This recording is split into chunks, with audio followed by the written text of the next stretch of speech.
ओम शांति। 13 जून 2025 बाबा के महावाक्य। आज बाबा कहते, मीठे बच्चे, इस बेहद के खेल में तुम आत्मा रूपी एक्टर पाठधारी हो। तुम्हारा निवास स्थान है स्वीट साइलेंस होम, जहाँ अब जाना है। बाबा कहते, इस सृष्टि रूपी रंगमंच पर ये बेहद का खेल है और इसमें जो एक्टर है वो है आत्मा, और आत्मा का जो रियल निवास स्थान है वह है स्वीट साइलेंस होम। तो अब वहाँ जाना है। प्रश्न, जो ड्रामा के खेल को यथार्थ रीति जानते हैं उनके मुख से कौन से शब्द नहीं निकल सकते हैं? उत्तर, ये ऐसा नहीं होता था तो ऐसा होता, ये होना नहीं चाहिए। बाबा कहते, ऐसे शब्द ड्रामा के खेल को जानने वाले नहीं कहेंगे। तुम बच्चे जानते हो, ये ड्रामा का खेल जूं मिसल फिरता रहता है। जो कुछ होता है वह सब ड्रामा में नूंद है, कोई फिक्र की बात नहीं है। क्योंकि बाबा ने कहा है कि ड्रामा एक्यूरेट है, ड्रामा कल्याणकारी है। हम किसी भी ड्रामा के सीन में ये नहीं कह सकते कि ये ऐसा नहीं होता था तो ऐसे होता, ये होना नहीं चाहिए। बाबा कहते, जब ड्रामा कल्याणकारी है और जो ड्रामा के इस खेल को यथार्थ रीति जानते हैं, समझते हैं, ऐसे बच्चों के मुख से कभी भी ड्रामा के लिए डाउटफुल शब्द नहीं निकलते हैं। ओम शांति। बाप जब अपना परिचय बच्चों को देते हैं तो बच्चों को अपना परिचय भी मिल जाता है। सब बच्चे बहुत समय देह अभिमानी होकर रहते हैं। देही अभिमानी हो तो बाप का यथार्थ परिचय हो। बाबा कहते, बाप का यथार्थ परिचय हो तो बाबा कहते हैं, जो बच्चे देही अभिमानी होकर रहते हैं, देही अभिमानी हो तो बाप का यथार्थ परिचय हो। बिना देही अभिमानी भगवान का परिचय, यथार्थ परिचय हो नहीं सकता। फिर बाबा कहते हैं, परंतु ड्रामा में ऐसे है नहीं। वह कहते भी हैं भगवान गॉड फादर है, भगवान रचता है, परंतु गॉड फादर रचता कैसे है ये कुछ नहीं जानते। शिवलिंग का चित्र भी है, परंतु इतना बड़ा तो वह है नहीं। यथार्थ रीति न जानने के कारण बाप को भूल जाते हैं। बाप है भी रचता, जरूर रचेंगे भी नई दुनिया, कि भगवान को क्रिएटर कहा जाता है। लेकिन भगवान कैसी क्रिएशन करते हैं? तो बाबा कहते कि वह रचते नई दुनिया, न्यू वर्ल्ड। तो ज़रूर हम बच्चों को नई दुनिया की राजधानी का वर्षा होना चाहिए।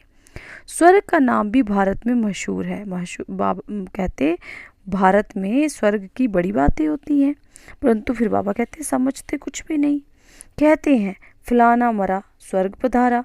अब ऐसे कभी होता है क्या? अभी तुम समझते हो हम सब तुच्छ बुद्धि थे। नंबर बार तो कहेंगे ना, मुख्य के लिए ही समझानी है कि मैं इनमें आता हूँ और बहुत जन्मों वाले अंतिम शरीर में।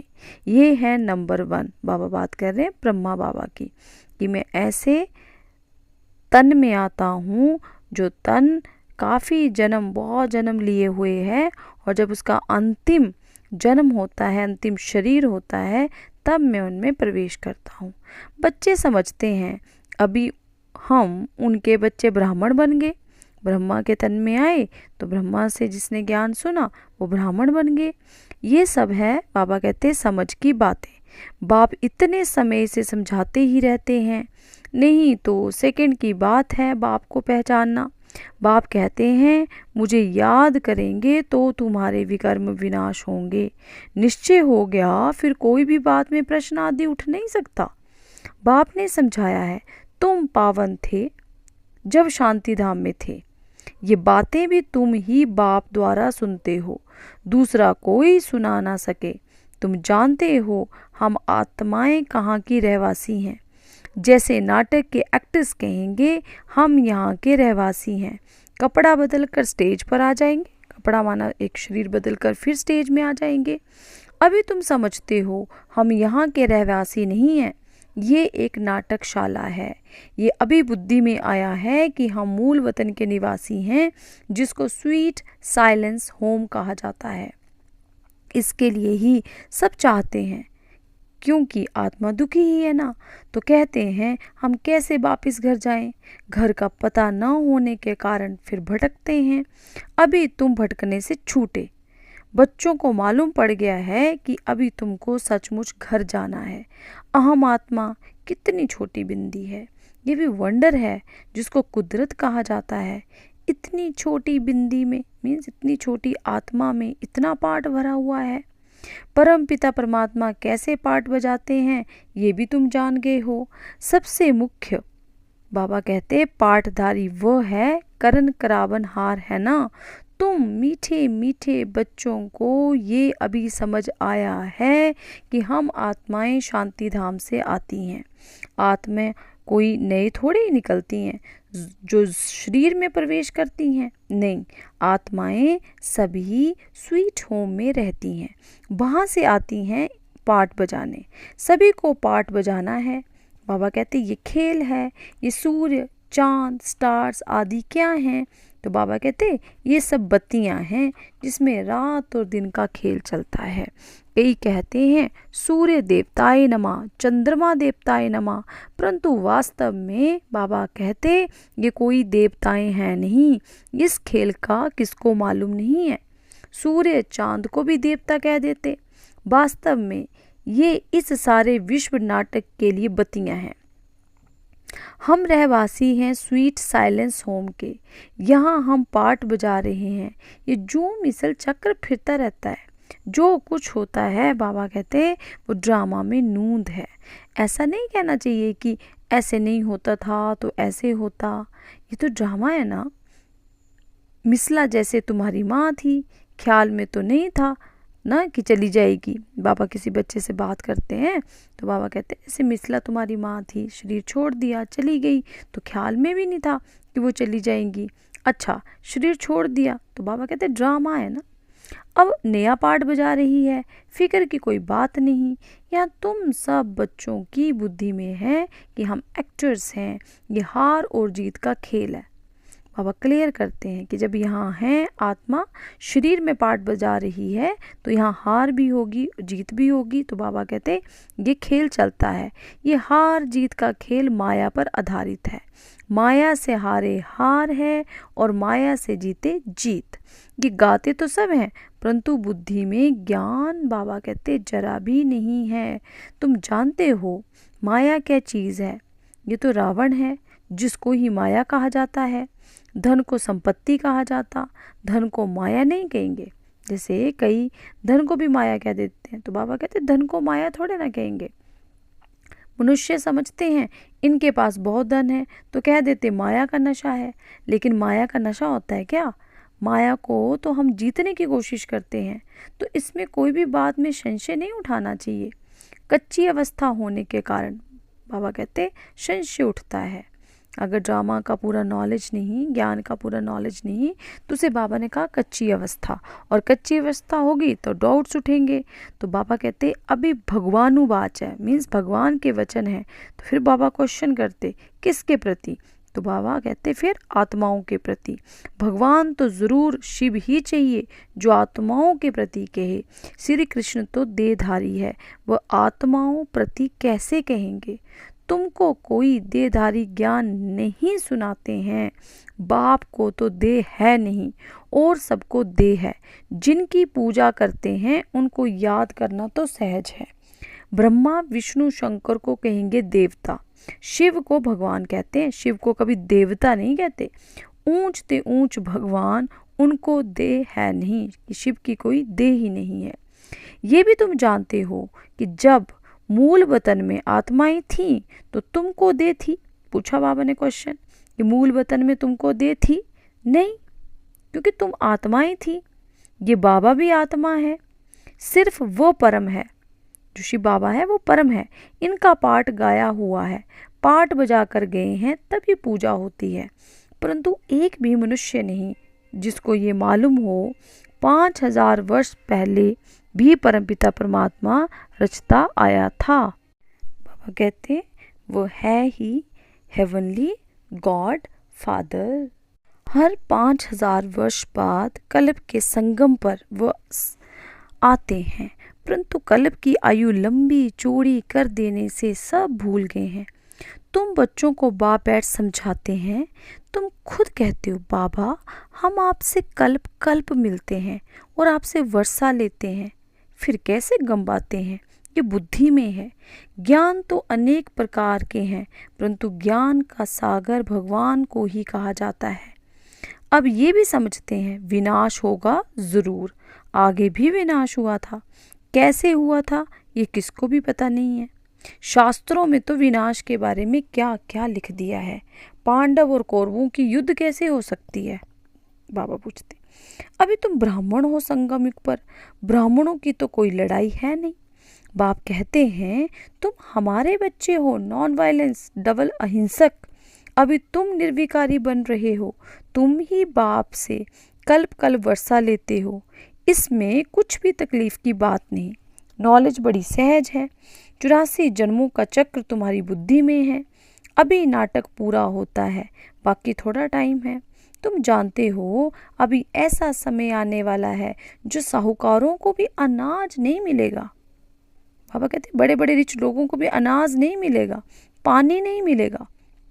इसको कहा जाता है दुख के पहाड़ खोने नायक खेल है ना। इतने सब खत्म हो जाएंगे।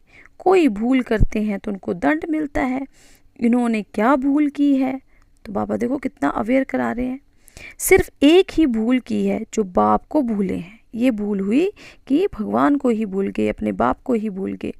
तुम तो बाप से रजाई ले रहे हो, बाकी मनुष्य तो समझते हैं मरे कि मरे। महाभारत लड़ाई थोड़ी भी शुरू हुई तो मर जाएंगे। तुम तो जीते हो ना, तुम ट्रांसफर होकर अमरलोक में जाते हो इस पढ़ाई की ताकत से। पढ़ाई को सोर्स ऑफ इनकम कहा जाता है। शास्त्रों की भी पढ़ाई है, उससे भी इनकम होती है, परंतु वह पढ़ाई है भक्ति की। अब बाप कहते हैं मैं तुमको इन लक्ष्मी नारायण जैसा बनाता हूँ।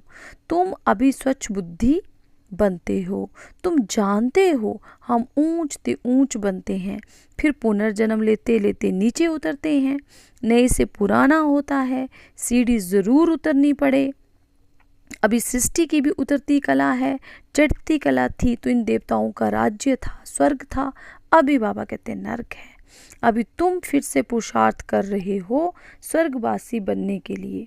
बाबा बाबा करते रहते हो और गॉड फादर कह पुकारते हैं, परंतु ये थोड़े समझते हैं कि वह आत्माओं का बाप ऊंचे ते ऊंच है, हम उनके बच्चे, फिर दुखी क्यों? अभी तुम समझते हो दुखी भी होना ही है। ये सुख और दुख का खेल है ना। जीत में सुख है, हार में दुख है। बाप ने राज्य दिया, रावण ने छीन लिया। अभी तुम बच्चों की बुद्धि में है बाप से हमको स्वर्ग का वर्षा मिलता रहता है। बाप आया हुआ है, अभी सिर्फ बाप को याद करना है तो पाप कट जाएंगे। जन्म जन्मांतर का सिर पर बोझा है ना, ये भी तुम जानते हो। तुम कोई बहुत दुखी नहीं होते हो, कुछ सुख भी हैं, आटे में नमक, ये भी तुम जानते हो। बाबा कहते जो सुख है आटे में नमक, जिसको काग विष्टा समान सुख कहा जाता है, तुम जानते हो। सर्व का सदगति दाता एक ही बाप है। जगत का गुरु भी एक ठहरा। वानप्रस्थ में गुरु किया जाता है। अभी तो छोटे को भी गुरु करा देते कि अगर मर जाए तो सदगति को पाएंगे। बाप कहते हैं वास्तव में किसको भी गुरु नहीं कह सकते, क्योंकि गुरु की बाबा डेफिनेशन देते, गुरु वो है जो सदगति दे, और सदगति दाता तो एक ही है। बाकी क्राइस्ट बुद्ध आदि कोई भी गुरु नहीं। वह आते हैं तो सबको सदगति मिलती है क्या? क्राइस्ट आया, उनके पीछे सब आने लगे जो भी उस धर्म के थे, फिर उनको गुरु कैसे कहेंगे जबकि ले जाने के लिए निमित्त बने हैं। पतित पावन एक ही बाप को कहते हैं, वह सबको वापिस ले जाने वाला है, स्थापना भी करते हैं। सिर्फ सबको ले जाएं तो बाबा कहते प्रलय हो जाए, प्रलय तो होती नहीं। सर्वशास्त्र में शिरोमणि श्रीमद् भगवत गीता गाई हुई है ना, गायन भी है, इसमें गाया है कि यदा यदा धर्मस्य ग्लानि, भारत में ही बाप आते हैं, स्वर्ग की बादशाही देने वाला बाप, उनको भी सर्वव्यापी कह देते हैं। अभी तुम बच्चों को खुशी है कि नई दुनिया में सारे विश्व पर एक हमारा ही राज्य होगा, उस राज्य को फिर कोई नहीं छीन सकता। यहाँ तो टुकड़े टुकड़े पर आपस में कितने लड़ते रहते हैं, तुमको तो मजा है, खगियां मारनी है। कल्प कल्प बाबा से हम वर्षा लेते हैं तो कितनी खुशी होनी चाहिए। बाप कहते हैं मुझे याद करो, फिर भी भूल जाते हैं, कहते हैं बाबा योग टूट जाता है। बाबा ने कहा है योग अक्षर निकाल दो, वो तो शास्त्रों का अक्षर है। बाप कहते मुझे याद करो, योग भक्ति मार्ग का अक्षर है। बाप से बादशाही मिलती है स्वर्ग की, उनको तुम याद नहीं करेंगे तो बाबा कहते विक्रम विनाश कैसे होंगे, राजाई कैसे मिलेगी। याद नहीं करेंगे तो पद भी कम हो पड़ेगा, सजा भी खाएंगे, ये भी अक्ल नहीं है, इतने बेसमझ बन पड़े हैं। मैं कल्प कल्प तुमको कहता हूँ, माँ में कम याद करो, जीते जी इस दुनिया से मर जाओ। बाप की याद से तुम्हारे विकर्म विनाश होंगे और तुम विजय माला का दाना बन जाएंगे। कितना सहज है। ऊंच ते ऊंच शिव बाबा और ब्रह्मा दोनों हाईएस्ट हैं, वो पारलौकिक और ये अलौकिक। बिल्कुल साधारण टीचर है, वो टीचर्स फिर भी सजा देते हैं, ये तो पुचकार देते रहते हैं, कहते हैं मीठे बच्चे बाप को याद करो, सतो प्रधान बनना है। पतित पावन एक ही बाप है, गुरु भी वही ठहरा और कोई को गुरु कह ना सके। कहते हैं बुद्ध पार निर्वाण गया, तो ये सब गपोड़ा है, एक भी वापिस जा ना सके। सबका ड्रामा में पार्ट है। कितनी विशाल बुद्धि और खुशी रहनी चाहिए। ऊपर से लेकर सारा ज्ञान बुद्धि में है, ब्राह्मण ही ज्ञान उठाते हैं, न शूद्रों में न देवताओं में ये ज्ञान है। अब समझने वाला समझे, जो न समझ सके उनका मौत है। पद भी कम हो जाएगा, स्कूल में नहीं पढ़ते हैं तो पद कम हो जाता है। अल्फ बाबा बेबाशाई। हम फिर से अपना राजधानी में जा रहे हैं, ये पुरानी दुनिया ख़त्म हो जाएगी। अच्छा, मीठे मीठे सी किलते बच्चों प्रति माता पिता बाप दादा का याद प्यार और गुड मॉर्निंग। रूहानी बाप की रूहानी बच्चों को नमस्ते। रूहानी बच्चों की रूहानी बाप दादाजी को नमस्ते, गुड मॉर्निंग, ओम शांति। धारणा के लिए मुख्य सार नंबर 1 पॉइंट, बाप हमें ऐसे नए विश्व की राजाई देते हैं जिसे कोई भी छीन नहीं सकता। इस खुशी में बाबा कहते खगियां मारनी है, मतलब ठाके मारने हैं, हंसना है, खुश रहना है। सेकंड पॉइंट, विजय माला का दाना बनने के लिए जीते जी इस पुरानी दुनिया से मरना है, बाप की याद से विकर्म विनाश करने हैं। वरदान है अपनी पावरफुल स्टेज द्वारा सर्व की शुभ कामनाओं को पूर्ण करने वाले महादानी भव। अपनी पावरफुल स्टेज द्वारा सर्व की सभी की शुभ कामनाएं प्राप्त करनी है और महादानी बनना है। बाबा ने एक्सप्लेन किया, पीछे आने वाली आत्माएं थोड़े में राजी होंगी क्योंकि उनका पाठ ही कना दाना लेने का है। तो ऐसी आत्माओं को उनकी भावना का फल प्राप्त हो, कोई भी वंचित ना रहे, इसके लिए अभी से अपने में सर्व शक्तियाँ जमा करो। जब आप अपनी संपूर्ण पावरफुल महादानी स्टेज पर स्थित होंगे तो किसी भी आत्मा को अपने सहयोग से महादान देने के कर्तव्य के आधार से शुभ भावना का स्विच ऑन करते ही नज़र से निहाल कर देंगे। स्लोगन है, सदा ईश्वरीय मर्यादाओं पर चलते रहो तो मर्यादा पुरुषोत्तम बन जाएंगे। अव्यक्त इशारे, आत्मिक स्थिति में रहने का अभ्यास करो, अंतर्मुखी बनो। तो पॉइंट है, जब सेवा की स्टेज पर जाते हो तो ये अनुभव होना चाहिए कि ये आत्माएं बहुत समय के अंतर्मुखता की रूहानियत की गुफा से निकलकर सेवा के लिए आई हैं। तपस्वी रूप दिखाई दे, वेहद के वैराग्य की रेखाएं सूरत से दिखाई दे। जितना ही अति रूहाब उतना ही अति रहम। ऐसी सर्विस का बाबा कहते अभी समय है। ओम शांति, ओम शांति, ओम शांति।